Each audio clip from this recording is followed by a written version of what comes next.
ating mga kababayan na maging maingat at mapanuri sa bibilhin at kakaining pagkain. Samantala, nanindigan ng AFP na wala silang ipatutupad na suspension.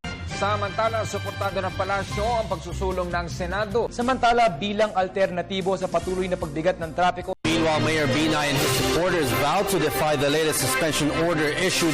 Samantala, ipaprioridad ng 17th Congress ang pagbuhay ng death penalty. Samantala, mas pinaigting ng Philippine National Police ang kanilang pagbabantay para sa darating na halala. The Department of Budget and Management has released 1.89 billion pesos for the rehabilitation of NAIA Terminal 3. And all is set for the arrival and quarantine of 108 Filipino sold peacekeepers. Samantala, tinanggap na ni dating Securities and Exchange Commission Chair Perfecto Yasay ang alok ni Presumptive President Rodrigo Duterte. Almighty God, our Father, bless this wonderful nation.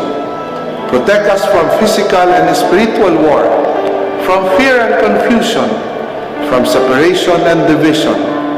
Be present to our leaders. Give them wisdom and courage, affection and compassion, as they ponder decisions affecting peace of its people.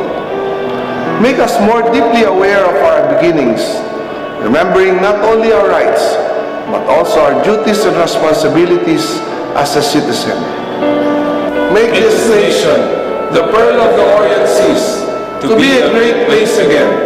May all its people know clearly your will, that they may fulfill the call for us in the salvation of this land and the restoring of all things. In the name of your Son, Jesus Christ, our Lord and Savior.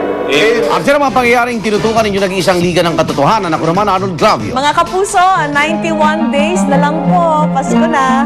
Hatid namin ay balitang walang kinikilingan, walang pinoprotektahan, walang kasinungalingan. Serbisyong totoo pa lamang. Ako po si Vicky Morales.